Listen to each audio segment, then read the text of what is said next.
말씀 보도록 하겠습니다. 오늘 말씀은 사도행전 2장 42절에서 47절입니다. 사도행전 2장 42절에서 47절.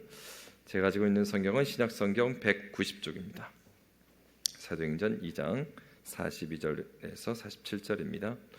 그들이 사도의 가르침을 받아 서로 교제하고 떡을 떼며 오로지 기도하기를 힘쓰니라. 사람마다 두려워하는데 사도들로 말미암아 기사와 표적이 많이 나타나니 믿는 사람이 다 함께 있어 모든 물건을 서로 통용하고 또 재산과 소유를 팔아 각 사람의 필요를 따라 나눠주며 날마다 마음을 같이하여 성전에 모이기를 힘쓰고 집에서 떡을 떼며 기쁨과 순전한 마음으로 음식을 먹고 하나님을 찬미하며 또 온 백성에게 칭송을 받으니 주께서 구원받는 사람을 날마다 더하게 하시니라. 아멘. 교회의 시작은 바로 성령의 오심으로 시작이 되었습니다. 예수님께서는 부활하신 후에 그의 제자들에게 하나님 나라의 일을 가르치셨고, 그리고 약속하신 그 승천하신 이후에 약속하신 성령을 부어주셨습니다. 그리고 나서 성령을 부어주시니 이제 제자들이 그 40일 동안, 또 넓게는 공생애 동안 예수님께서 가르치셨던 그 말씀을 드디어 깨닫게 된 겁니다. 그리고 그들에게 성령이 임하자 그 성령이 임한 증거들이 나타났죠. 많은 사람들은 그것을 보고 저것이 술을 취한 것이 아니냐라고 말했습니다. 바로 그때 베드로는 일어서서 복음을 설교하였습니다. 이 설교를 들었던 그들의 반응이 무엇이었습니까? 우리가 어찌할꼬 하였습니다.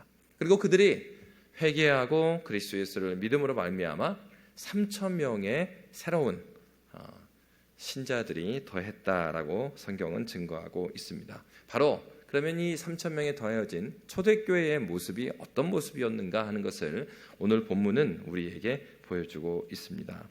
먼저 42절 말씀 우리가 함께 읽도록 하겠습니다. 42절입니다. 그들이 사도의 가르침을 받아 서로 교제하고 떡을 떼며 오로지 기도하기를 힘쓰니라. 아멘. 첫 번째로 그들이 한 것은 사도의 가르침을 받아, 이렇게 보고 있습니다. 여러분, 이 42절에 첫 번째 한 것은 사도들의 가르침을 받았다는 것이거든요. 그런데 이 한글로 보면은 사도의 가르침을 이렇게 써져 있어서 잘 보이지 않지만, 원어를 보면은 사도는 그 복수를 썼어요. 그래서 사도들, 그래서 사도들의 가르침이 맞습니다. 그래서 사도들의 가르침이었는데, 가르침은요, 또 앞에서 사도들의 복수입니까? 가르침은 복수해야 될까요? 단수해야 될까요? 복수여 맞을 것 같죠? 근데 단수로 썼습니다. 여러분, 이것이 굉장히 누가의 그 의도적인 기록입니다. 여러분, 사도들은 여러 명이 있었죠.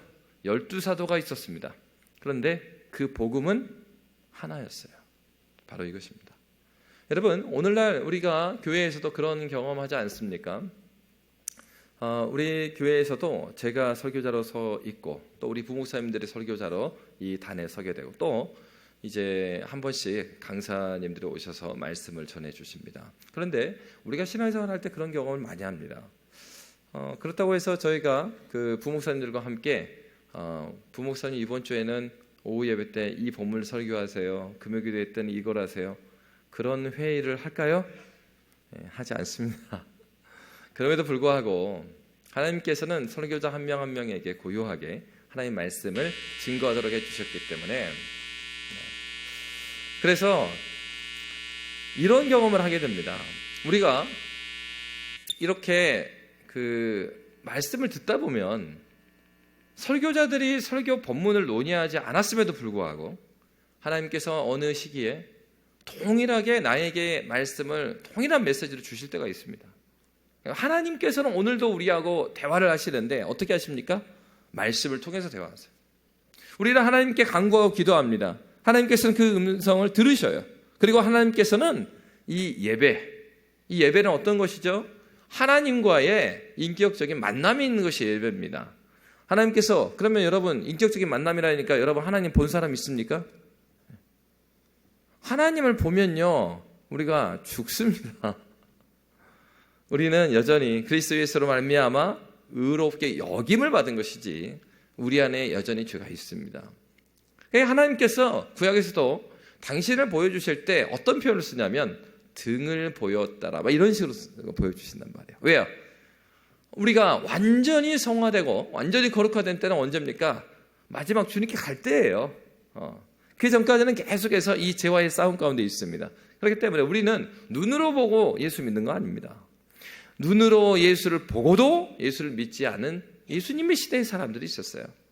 그러나 하나님께서 우리 가운데 함께 계시는데 그 하나님께서 함께 계시는 그 계심을 어떻게 보이십니까? 예배 현장을 통해서. 어떻게 해요? 말씀을 통해서. 내가 하나님께 기도하고 간절히 구했는데 어느 순간에 보니까 오후 예배 때 목사님이 전해준 말씀이, 그러니까 이제 이렇게 오해하시는 분들이 있어요. 권사님이 우리 김본진 목사님한테 말했지. 말 안 했는데. 그럼 뭐 그렇다고 해서 뭐 목사가 설교를 하는데 특정한 홍길동이 들으라고 설교하겠어요? 그렇게 설교 준비 않죠. 그럼에도 불구하고 우리가 경험하는 건 하나님께서 우리에게, 나에게 주신 말씀으로 그렇게 마땅합니다. 우리가 예배할 때 우리는 어떻게 예배해야 합니까? 누가 강단에 섰든지 그것이 나에게 주는 말씀으로 받는 것이죠. 바로 그렇습니다. 그래서 이런 측면인 거예요. 어떤 측면이요? 설교자는 많을 수 있어요. 그런데 그들이 전하는 메시지가 하나입니다. 이게 중요한 거예요. 그렇기 때문에 여러분, 이 부분 때문에 그 목사가 되고 그러려면 신학교를 가는 거예요. 그 오랫동안 학부 공부했죠. 그 사람들 다시 신대원에 가서 공부하고 그 다음에 또 1년 후에 시험 보고 또 시험 보고 이렇게 해가지고 목사가 된단 말이에요. 왜? 그 많은 기간들이 필요하다는 거죠. 어떤 측면에서요?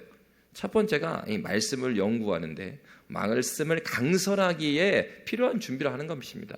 바로 이 과정을 통하여서 하나님께서 우리에게 주시는 말씀을 바르게 해석할 수 있는 그런 훈련을 받게 되는 것입니다. 그래서 여러분, 분명히 누가는 그들이 사도들의 가르침을 받았다 하고 말하고 있어요. 사도들은 많았습니다. 그러나 동일한 복음, 동일한 하나님 나라의 복음, 그리스도 예수의 말씀을 그들이 증거하였습니다. 여러분, 그렇기 때문에 종교개혁이 일어났을 때에도 교회에 일어났던 이 개혁교회, 장로교회, 또 종교개혁이 일어났을 때 일어났던 운동이 뭐냐면 신앙고백 운동이었어요. 그래서 여러분, 신앙고백, 장로교회 신앙고백서가 무엇이죠? 웨스트민스터 신앙고백서입니다. 우리나라에서는 이제 선교사님들 도우시면서 12신조라 해서 이 웨스트민스터 신앙고백서를 굉장히 요약을 해가지고 우리의 헌법이 있습니다. 장로교 헌법에 12신조가 들어가 있어요. 그래서 여러분, 뭐 기장 측이든지 통합 측이든지 합동측 다 장로교는요 웨스트민스터 신앙고백서를 고백합니다. 그래서 웨스트민스터 신앙고백서에 우리가 믿는 하나님이 누구이시냐, 그리고 이러이러한 하나님을 우리가 믿는다면 하나님 앞에서 우리는 어떻게 살 것인가에 대한 얘기, 바로 우리가 믿는 분이 누구시냐, 그러면 믿는 바 하나님 앞에서 우리는 어떻게 살아야 될지를 이제 명시적으로 기록하게 돼요. 왜요? 바로 중세 카톨릭이라는 시대가 굉장히 영적으로 어두운 시대였기 때문에 그래요. 어떤 측면에서요? 사제들이 당시에 많이 있었습니다.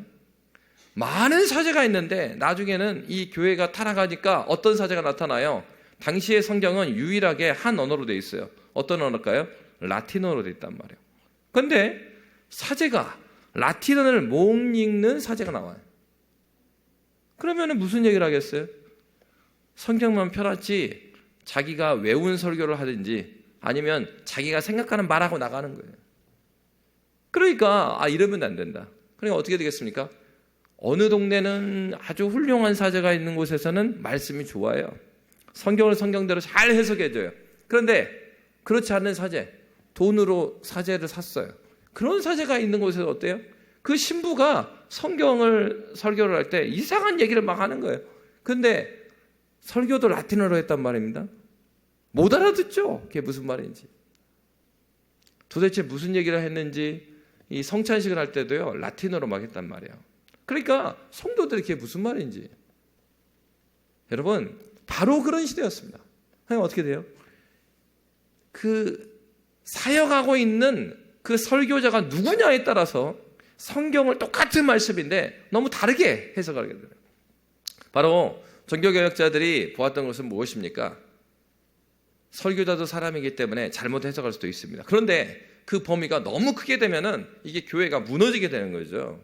바로 그래서 신앙 고백 운동이 일어나요. 그래서 어떻게 했습니까? 주일 낮 예배 때는요, 이 성경을 설교했고 주일 오후 예배 때는 요리문답을 계속 가르쳤어요. 그럼 요리문답을 가르치면은 이 웨스트민스터 신앙 고백서 소요리문답, 대요리문답 이거 가르치면 집에 가서 성도들은 집에서 일주일에 부모가 이제 아이들을 쭉 가르쳤던 거예요. 바로 그렇습니다. 여러분, 신앙의 전통 가운데서 굉장히 중요하게 생각했던 것은 바로 우리가 믿는 하나님이 누구시냐 하는 내용, 그리고 그 하나님에서 우리가 어떻게 살아야 되느냐, 바로 이 신앙 고백입니다. 왜 그랬겠습니까? 예수님께서 베드로에게 이렇게 칭찬하십니다. 바요나 시몬아, 너에게 이렇게 신앙을 고백하게 하신 이는 네가 아니라 누구라고요? 성령의 은혜다. 그럼 베드로가 뭐라고 그랬는데요? 베드로가 주는 그리스도시요 살아계신 하나님의 아들입니다. 그러니까 예수님께서 칭찬하면서 뭐라고 말씀하시냐면, 내가 이 터 위에 뭘 세우겠다고요? 교회를 세우리라. 여러분, 교회는요, 사람이 모여지면 세워지는 것이 아니고, 교회가 세워지려면 먼저 교회 이전에 무엇이 있겠어요? 그래요, 예수님이 누구냐 하는 고백이 먼저 있는 거예요. 그리스도 예수가 누구이냐를 아는 사람들이 교인입니다. 그 그리스도인들이야. 그리스도인이 누구예요? 모여있는 사람들은 성경에 보면 마태복음에도 무리들이라 이렇게 표현해요. 그런데 그 무리들 가운데 예수님 말씀을 따라 쫓아온 사람들 향해서 이 산상수훈에도 이 단어를 바꿔요. 무리들에서 뭘로 바꾼지 아십니까? 제자들이 이렇게 말해요. 거기서 제자들은 12사도가 아니에요. 특별히 많은 무리들 가운데 예수님께로 나온 자들을 말했습니다. 여러분, 그렇습니다. 그러니까 우리가 그리스도 예수를 믿는다고 했을 때 중요한 것은, 우리 이렇게 사람은 많단 말이에요. 성도들은 많단 말이에요.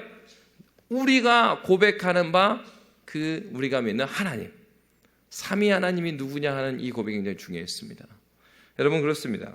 바로 교회는 예수 그리스도께서 누구이시냐, 그리고 성경에서 말하는 그 예수가 누구시고 우리는 어떻게 살아야 되느냐 문제를 굉장히 중요하게 다뤘습니다. 초대교회에서 보면 바로 그렇기 때문에 이러한 사도들의 가르침을 중요시 여겼어요. 근데 여러분, 특징적인 것은 그들이 사도의 가르침을 어떻게 했냐고 했냐면, 가르쳤다라고 한 게 아니고 뒤에 보면 가르침을 받았다고 했어요. 누가 강조하는 건 뭐냐면, 하나님께 세우신 교회의 첫 번째 특징은요, 가르치는 것도 중요하지만 더 중요하게 본 게 뭡니까? 가르침을 받는 거예요. 누가가 강조한 건 그것이에요. 바로 초대교회의 모습이 어떤 모습이었어요? 교회가 이제 막 생겼어요. 갑자기 3,000명의 사람들이 회심하고 돌아옵니다. 돌아왔던 교회의 모습은 뭐냐면, 가르치기를 좋아하는 그게 아니고, 가르치면 누가 가르쳤어요?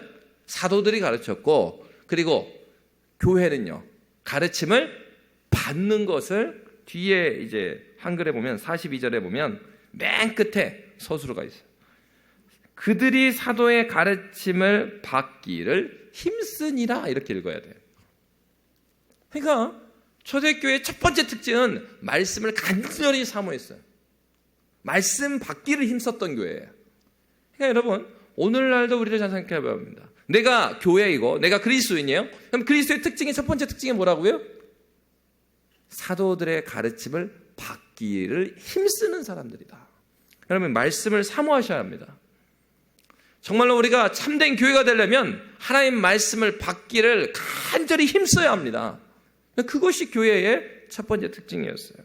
그런데 중요한 건 바로 이 가르침 직전에 나온 대표적인 설교가 누구의 설교였습니까? 베드로의 설교였습니다. 예수님의 제자의 대부분은 갈릴리 지방의 사람들이었어요. 여러분, 당시에 갈릴리라고 하는 지역은 굉장히 무시당했던 지역입니다. 그러면 갈릴리 출신이다 그러면요, 어떤 딱 설교 들려면 갈릴리 출신? 그러면 어떤 것 떠오르냐? 시골 사람, 이게 떠올려요. 많이 배우지 않은 사람, 막 이런 대명사예요. 그러니까, 근데 재밌는 건 뭐냐면, 이 사도들의 대부분이 갈릴리 출신이란 말이에요. 대부분이요, 배움이 많지 않아요. 학력이 높은 사람들이 아니었단 말이에요. 그런데 초대교회가 이 사도들의 가르침을 받기를 힘썼다라고 말합니다. 여러분, 이 부분을 기억해 가셔야 됩니다. 하나님께서 이 교회를 이끄실 때는 그 교회에 맞는 목자들을 세워주십니다. 그래서 여러분, 그 설교자를 그때에 맞게 하나님께서 불러주셔요. 그때마다 우리가 기억해야 될 것은, 하나님, 저 설교자를 통하여서 나에게 주시는 말씀을 허락하여 주십시오. 때로 이런 경우가 있습니다. 내가 지금까지 교회 생활을 얼마나 많이 했는데, 그래서 많은 것을 알고 있다고 생각하는 경우들이 있어요. 그래서 여러분, 잘 안 들릴 때가 있습니다. 왜요? 내가 듣지 않으려고 하니까. 한 번은 그런 얘기를 했었습니다. 야, 이런 내용이 있었네요, 이런 게 있었네요 하면서 선배한테 얘기를 했어요. 그러니까 선배가 하는 얘기가, 야, 그거 너 고등학교 때도 배웠던 거야. 딱 그래요. 아, 그래요? 그러니까 근데 저는 안 배운 것 같아요. 그러니까 그 선배가 하는 얘기가 뭐냐면, 네가 들을 기가 없었겠지, 이렇게 말했어요. 많은 경우에 우리는요, 하나님께서 강단을 통하여서 그리고 말씀으로 우리에게 이끌어 주시고 우리를 가르쳐 주심에도 불구하고 우리가 그 말씀을 받을 준비가 안 된 경우가 많아요. 그러니까 안 들립니다. 근데요, 예수님을 딱 만나고 나면요, 이 성경을 막 읽어보십시오. 은혜 받고 성경 읽어보세요. 그럼 성경이 막 이해가 돼요.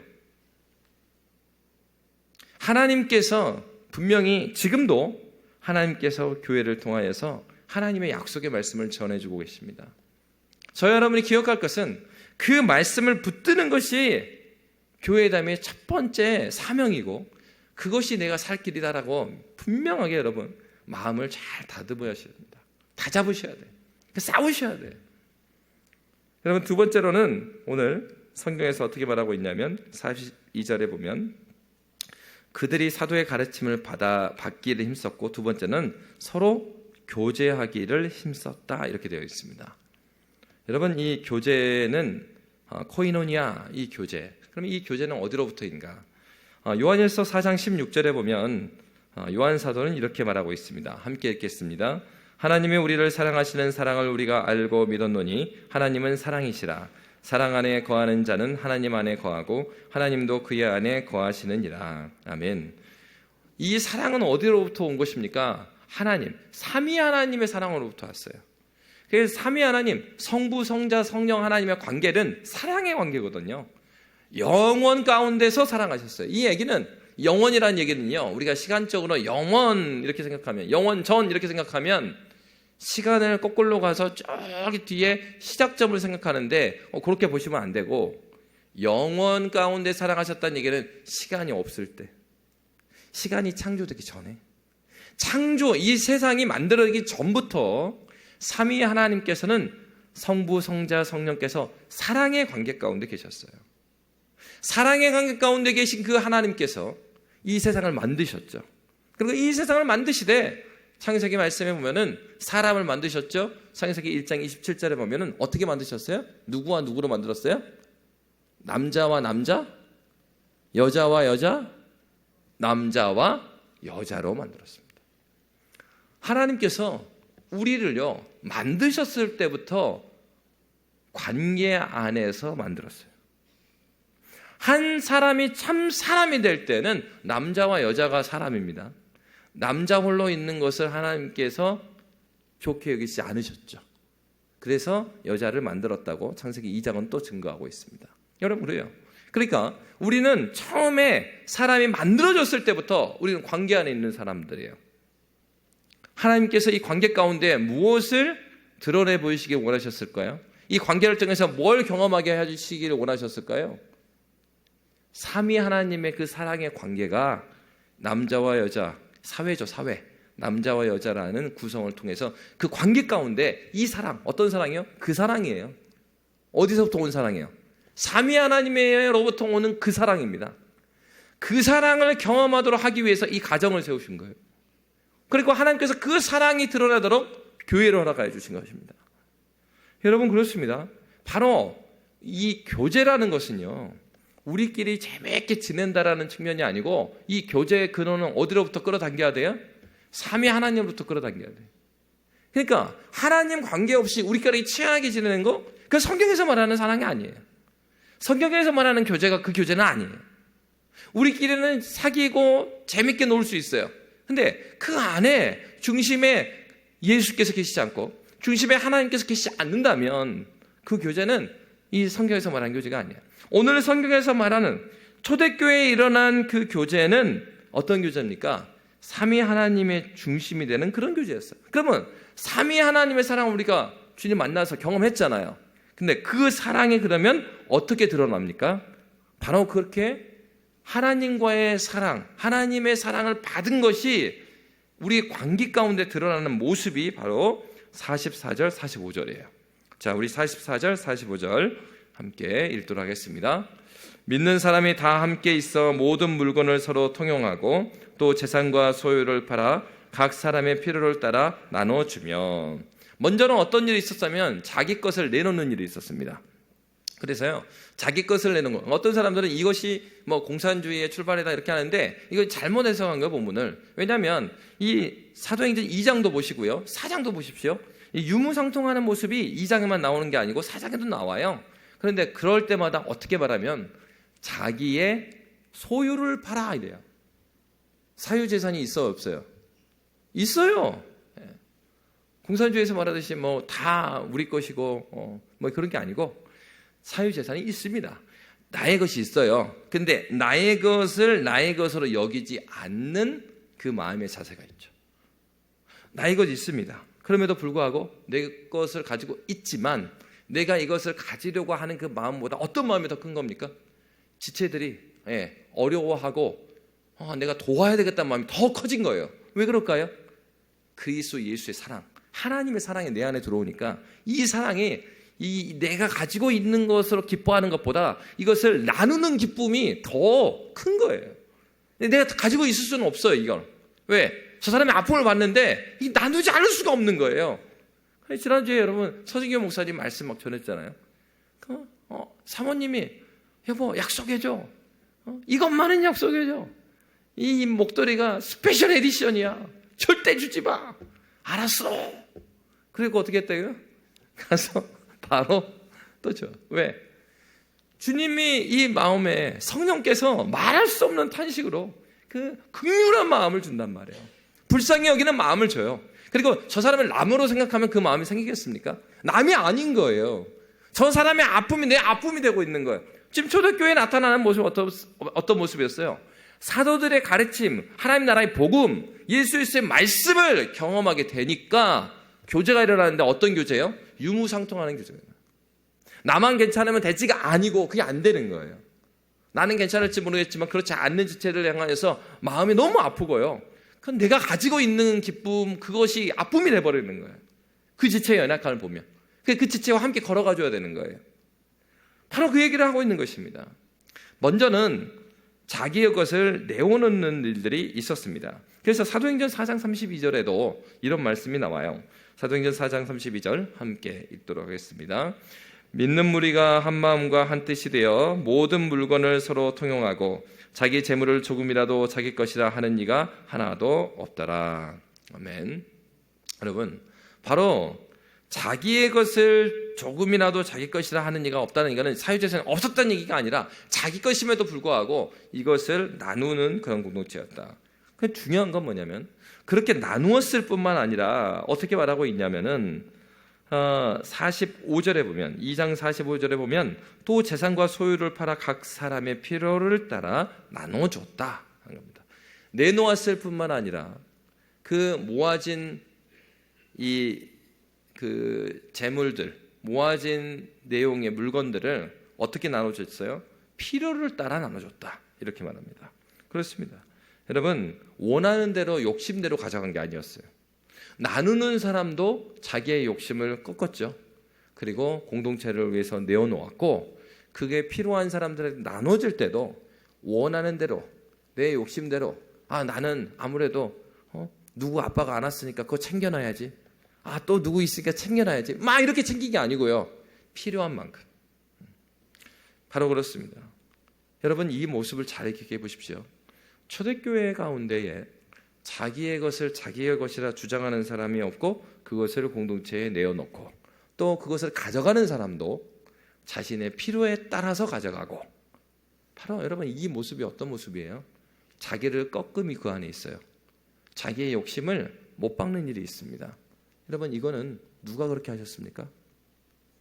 그리스도 예수께서 그 길을 걸어가시죠. 단순히 물건을 나눈 게 아니에요. 바로 이 물건을 모아서 나누는 모습을 통하여서 다시 볼 수 있는 것은 무엇이냐? 바로 그들 안에 그리스도 예수가 계심을 볼 수 있었던 것이, 하나님, 삼위 하나님의 그 사랑, 성부께서는 하나밖에 없는 독생하신 아드님을 우리한테 내어줬잖아요. 삼위 하나님의 그 영원한 교제가 끊기는 것이 얼마나 큰 고통인데, 그럼에도 불구하고 자기 아드님을 우리를 위해서 내어줬어요. 자기 재물이 있단 말이에요. 이거 팔아갖고 내면은 우리 집이 좁아져요. 그럼에도 불구하고 팔아서 교회를 위해서, 초대교회 공동체를 위해서. 왜요? 갑자기 3,000명이 됐으니까. 남자만 3,000명이잖아요. 그러면 여자랑 애들까지 하면요, 수많은 사람이 교인이 돼버린 거예요. 갑자기 많아졌어요. 그 사람이 함께 말씀을 듣고 배우는데, 여러분 먹고 자는 것만 해도 엄청난 일이지 않겠습니까? 공동체의 필요가 있을 때 자신이 자신의 것을 희생해 가면서 내 불편을 감수하는 거죠. 내 불편을 감수하면서 지체들이 함께 하는 것을 택했어요. 누가 그렇게 합니까? 성부께서 그렇게 하셨을 뿐만 아니라 그리스도 예수께서. 아버지 할 수 있거든, 이 잔을 내게서 넘기시옵소서. 근데 마지막에 예수님께서 어떻게 기도하십니까? 그러나 내 뜻대로 하지 마시고 내 원대로 마시고 아버지의 뜻대로 하시옵소서. 바로 그렇습니다. 예수께서 당신의 겟세마네 기도를 무응답으로 응답하셨어요. 성부께서는 응답을 하지 않았어요. 그게 응답이었어요. 성부께서는 가슴 아프지만 무응답의 응답으로 답변을 하셨고, 예수님께서는 성부 하나님의 그 마음을 깨닫고 그리고 그 잔을 받으셨습니다. 저는 초대교회 공동체에 나타나는 이 모습이 바로 그 모습이었어요. 그러니까 여러분, 그 모습이 초대교회에 드러나니까 그곳에 있었던 많은 사람들이 뭘 보고 있습니까? 교회를 보고 있지만 그 교회 안에 드러나는 누구를 보게 되는 거예요? 그리스도 예수를 보는 거예요. 요셉을 보지만 누구를 봤습니까? 보드발 장군이 하나님을 봤던 겁니다. 여러분, 그러한 일이 이 초대교회에 일어나고 있었습니다. 여러분, 그럴 뿐만 아니라 세 번째로 42절에 보면 그들이 사도의 가르침을 받기를 힘썼고 서로 교제하기를 힘썼고, 세 번째로는 떡을 떼며 오로지 기도하기를 힘썼다라고 성경은 증거하고 있습니다. 근데 여러분, 독특한 건 여기서 떡을 떼며 기도한다 했을 때 떡을 떼다 이 단어들이요, 그 성만찬에 쓰는 단어를 쓰고 있어요. 그냥 먹을 거 나눠 먹는다는 의미를 갖고 있는 게 아니라 성찬을 하고 있는 겁니다. 그래서 성찬을 하고 있고, 기도하기를 했을 때 여기에도 기도라는 단어가 복수예요, 복수. 그러니까 성찬을 하며 오로지 기도들을 힘썼다, 이렇게 읽을 수 있는 거예요. 그 얘기는 무엇입니까? 성찬이 있고, 그러니까 지금은 우리가 이제 뭐 한 3달에 한 번씩 성찬을 하지만, 원래 교회 전통 가운데서는 예배가 있을 때 바로 성찬을 했었습니다. 다만 이제 종교개혁 이후로 중세 때 너무 이 성찬을 막 이렇게 우상화하다 보니까 그거를 좀 반동적으로 피하기 위해서 성찬이 많이 줄어들었어요. 근데 사실 성찬을 자주 하는 게 맞죠. 근데 바로 그렇게 했단 말이에요. 여기서 떡을 뗐다, 성찬을 했다는 얘기는 그들이 예배했다는 얘기입니다. 같이 붙어 있는 얘기예요. 그러니까 그들이 떡을 떼며 오로지 기도하기를 힘썼다는 얘기는 뭐에 힘쓴 거예요? 예배에 힘쓴 거예요.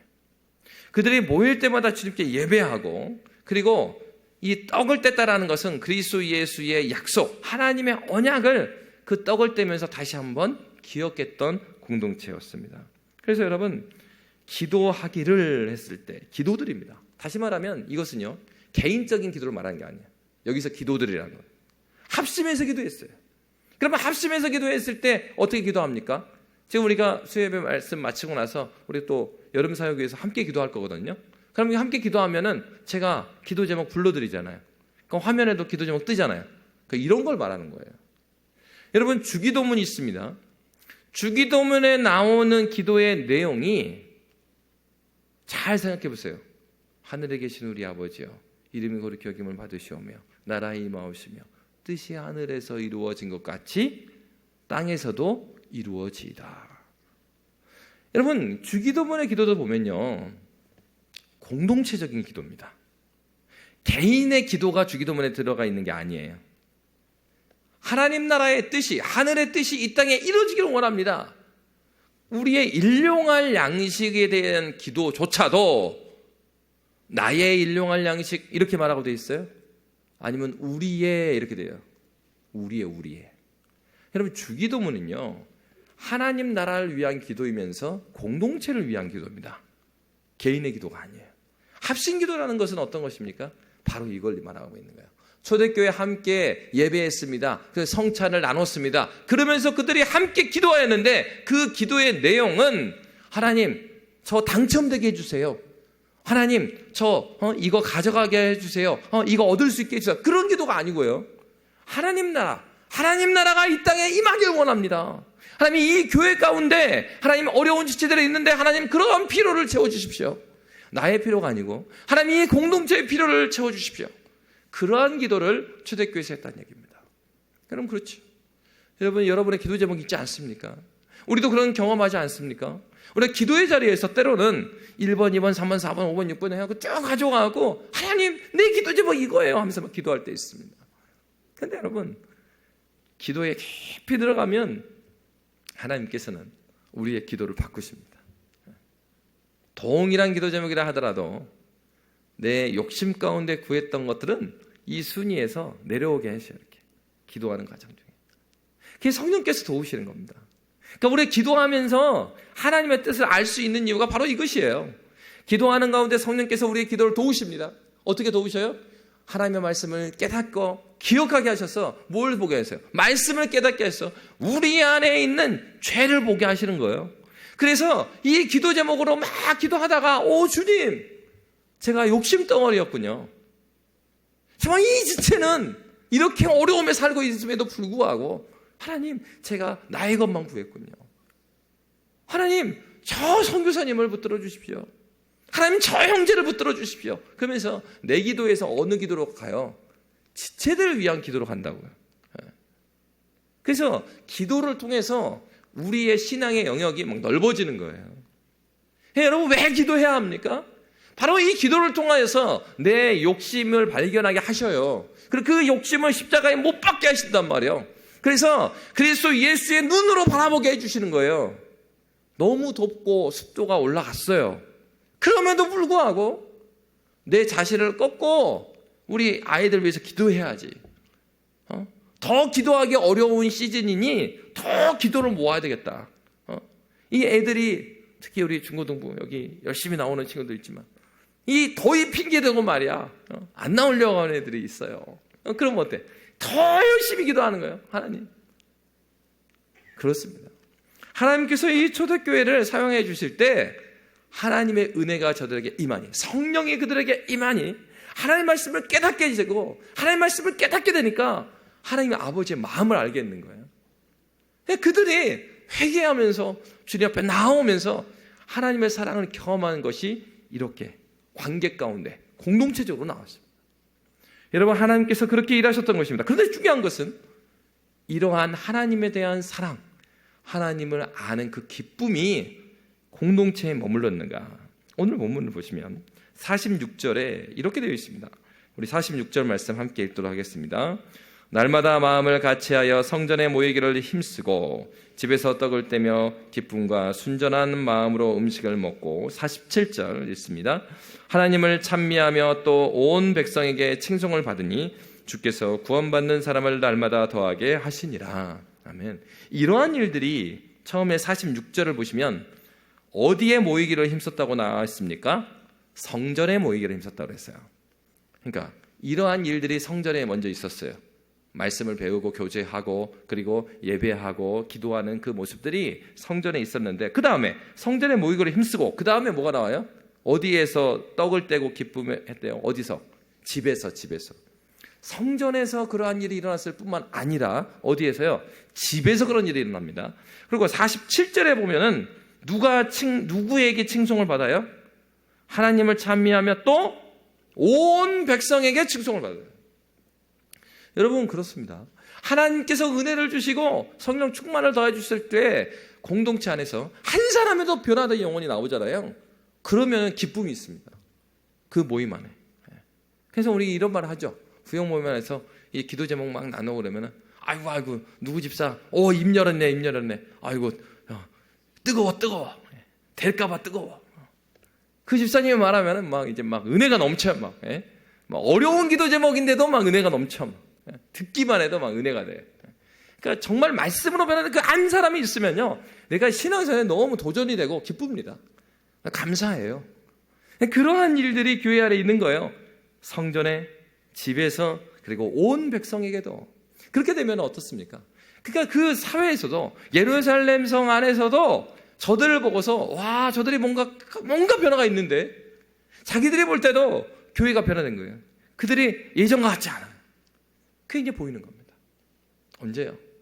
그들이 성령 안에서 주의 말씀을 깊이 경험하고 나니까 나타나는 열매들이었어요. 우리 하나님께서는 우리를 교회를 그렇게 부르셨던 거예요. 그렇게 되니까 어떻게 됩니까? 43절 말씀, 또 47절 읽을 텐데 43절 말씀 함께 읽도록 하겠습니다. 사람마다 두려워하는데 사도들로 말미암아 기사와 표적이 많이 나타나니. 첫 번째로는 기사와 표적이 많이 나타났다고 그랬어요. 그런데 여기에서 기사와 표적은 오늘날 기사와 표적 그게 아니고요. 누구로 말미암아 기사와 표적이 일어났어요? 사도들로 말미암아. 사도들로 말미암아 기사와 표적이 일어났다고 말하고 있어요. 왜 하나님께서 다른 사람들, 거기 많잖아요 지금. 근데 많은 사람들인데 다른 사람들 말고 사도들로 말미암아 기사와 표적이 나타나게 하셨을까요? 바로 하나님께서. 사도들은 특별하게, 오늘날 사도는 없습니다. 하나님께서 구속의 역사 가운데 바로 그리스도 예수의 제자들, 사도 시대가 있는 거예요. 그 시대에 예수님이 승천하시고 난 다음에 복음과 하나님 나라가 무엇인지 편만하게 명확하게 증거하기 위해서 그때 하나님께서 쓰셨던 사람들이에요. 지금 사도가 따로 있지 않아요. 바로 이 사도들이 성경을 완성하잖아요. 바로 그들이 증인으로서 살아갔었던 것입니다.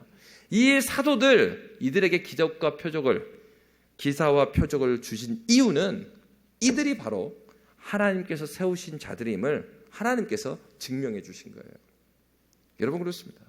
바로 이 기사와 표적은 하나님께서 이들을 쓰고 계시고 하나님께서 인증해 주셨다는 것을 보여줘요. 하나님께서 이들을 사용해 주셨습니다. 그럴 뿐만 아니라 그 뒤에 보면은 우리가 말씀을 보았듯이 유무상통의 모습들이 나왔습니다. 바로 그럴 때 우리 47절 말씀 다시 한번 읽을까요? 47절 함께 읽겠습니다. 하나님을 찬미하며 또 온 백성에게 칭송을 받으니 주께서 구원받는 사람을 날마다 더하게 하시니라. 아멘. 여러분 정말 아름다운 모습이죠. 근데 여러분 우리가 기억해야 될 것이 있습니다. 참다운 교회의 모습, 교회의 이런 특징이 나타난 이유가 무엇입니까? 어중이 떠중이들이 많이 모여서 이렇게 된 것입니까? 아니에요. 성령 하나님께서 함께 하실 때 주의 말씀을 들었던 그들이 깨닫지 못했어요. 예수께서 부활하시고 40일 동안 계시면서 하나님 나라의 일을 가르쳤습니다. 그럼에도 불구하고 그 제자들은 무엇이라고 물었습니까? 주여, 이스라엘의 왕국이 언제 옵니까? 라고 물었어요.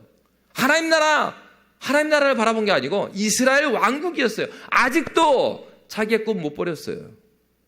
자기 소망이 더 중요했어요. 그랬던 그들이 하나님 말씀을 들었어요. 여러분 평생 교회를 다녔습니다. 말씀 들은 건 너무 많습니다. 근데 그 말씀도 그 말씀이 성령을 통하여서 깨어져서 보배가 돼야 되는데 이 깨지를 못하는 거예요. 이 깨어주시는 분이 누구십니까? 성령입니다. 말씀을 많이 들었지만 성령 하나님께서 그들에게 임하였을 때 엉뚱한 질문을 했던 제자들이 베드로가 일어나서 그리스도 예수의 복음을 구약에서부터 쫙 편만하게 증거하는 거예요. 여러분 그렇습니다. 우리가 왜 우리 자녀들 위해서 기도하고 내일부터 또 우리 중고등부 학생들 수련회가 시작되는데 왜 열렬하게 기도해야 됩니까? 우리는 누구의 도우심을 구해야 됩니까? 성령의 도우심을 구해야 돼요. 또 누구를 위해서 기도해야 돼요? 설교자들을 위해서 기도해야 돼요.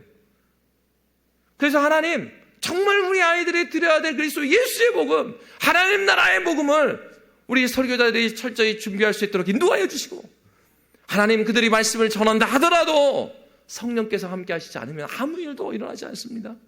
그러니 성령께서 하나님 도와주셔서 이 아이들의 심령과 지성의 문을 열어주셔서 주의 진리의 말씀을 온전히 깨닫도록 하나님께서 일하여 달라고. 왜요? 그리스도 예수를 깨닫게 하시는 분 누구시니까요? 성령 하나님께서 그 일을 하시니까. 그래서 여러분, 바로 그 일이, 초대교회의 일이 일어난 이유가 뭐예요? 예수가 누구이신지를 명확히 알았기 때문에 이런 일을 했던 거예요. 우리 아이들이 교회를 다니고 이 마당만 밟고 예배당 오는 게 중요한 게 아니라 그의 입술로 그리스도 예수께서 누구시냐? 주는 그릇이요 살아계시는 하나님의 아들이십니다. 베드로가 이 고백을 해놓고도 이 말이 무슨 말인지 몰랐어요. 그래서 부인했단 말이에요. 그러나 성령께서 함께 하시니 그 베드로가 부인해버렸던 그 베드로가 주는 그리스도시요 살아계신 하나님의 아들이란 말씀이 어떤 말씀인 줄 알았던 거예요. 여러분, 우리에게 필요한 건 다른 것이 아닙니다. 성령 하나님의 오늘도 일하시는 하나님, 지금도 포기하지 않으시는 하나님이 우리 아이들을 붙들어 주셔야 되고, 우리 설교자들을 붙잡아 주셔야 되고, 우리 교사들을 붙들어 주셔서 그리스도 예수의 진리가 시대를 불구하고 이 시대가 어떠하든지 하나님 이 심령에 주님께서 심겨달라고 간절히 기도할 때 하나님께서 초대교회에 일어났던 풍성한 은혜를 우리에게 더하실 줄 믿습니다. 주님께서 우리에게 그러한 교회를 꿈꾸라고 하십니다. 저와 여러분이 그러한 교회의 한 명 한 명 주님의 백성들, 주님의 교회가 되시기를 주의 이름으로 축원합니다. 이 시간 함께 기도하실 때 우리 기도 제목을 놓고 기도하겠습니다. 여름 사역